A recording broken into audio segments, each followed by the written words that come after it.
আজকে আমি করে দেখাবো দোকানের মতো পারফেক্ট মিষ্টি দই কিভাবে বাড়িতে তোমরা বানিয়ে নিতে পারবে।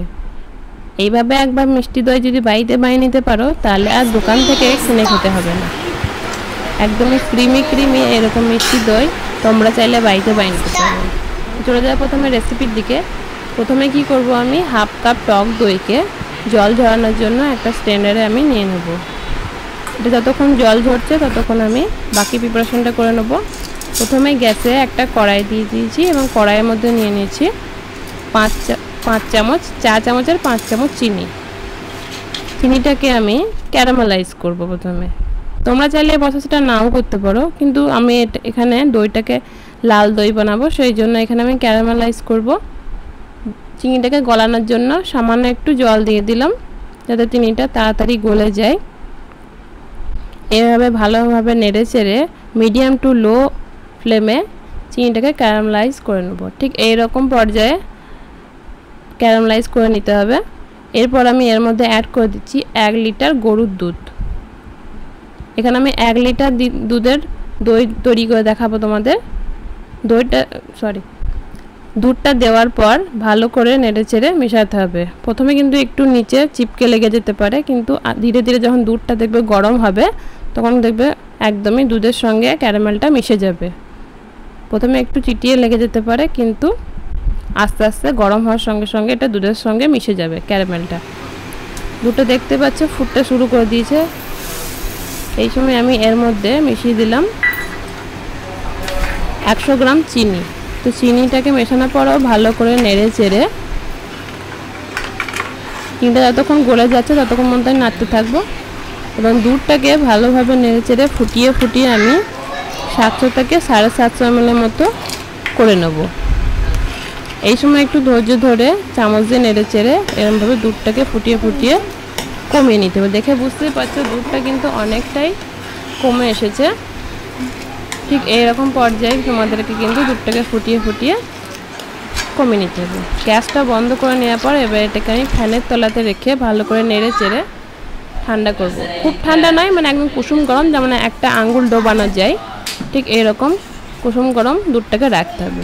এরপর হাফ কাপ যে টক দইটা জল ঝরাতে রেখেছিলাম সেই দইটাকে এবার একটা বাটির মধ্যে নিয়ে নেব এবং একটা হ্যান্ড উইক্সের সাহায্যে দইটাকে ভালো করে আমি ফেটিয়ে নেব। দইটাকে কিন্তু খুবই ভালো করে ফেটে নিতে হবে, একদম যেন ক্রিমের মতো হয়ে যায়। এরকম পর্যায়ে পর্যন্ত তোমাদেরকে দইটাকে হ্যান্ড উইক্সের সাহায্যে ভালো করে ফেটে নিতে হবে।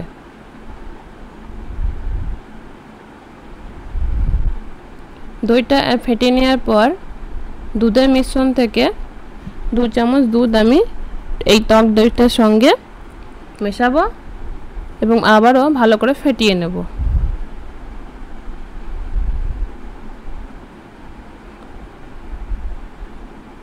বাড়িতে তোমরা অবশ্যই এইভাবে একবার মিষ্টি দই বানিয়ে দেখতে পারো, একদমই পারফেক্ট হয় এরকম। এবার টক দইটাকে বাকি দুধের মিশ্রণের সঙ্গে ভালোভাবে মিশিয়ে নেব। আর মিশিয়ে নিয়ে হ্যান্ড উইক্সের সঙ্গে ভালোভাবে কিন্তু নেড়ে চেড়ে মিশিয়ে দেবো।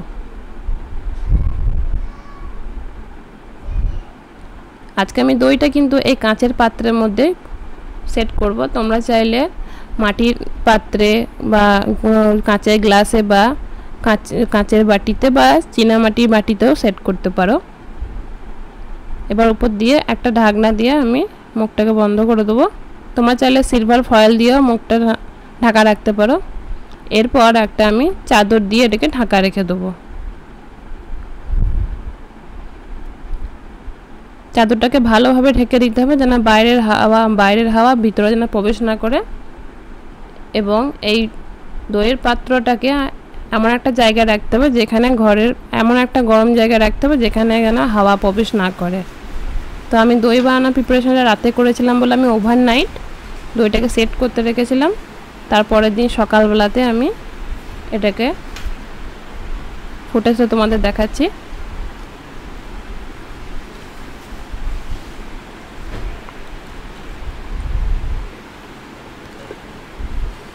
দেখে বুঝতে পারছো কতটা পারফেক্ট দইটা সেট হয়েছে।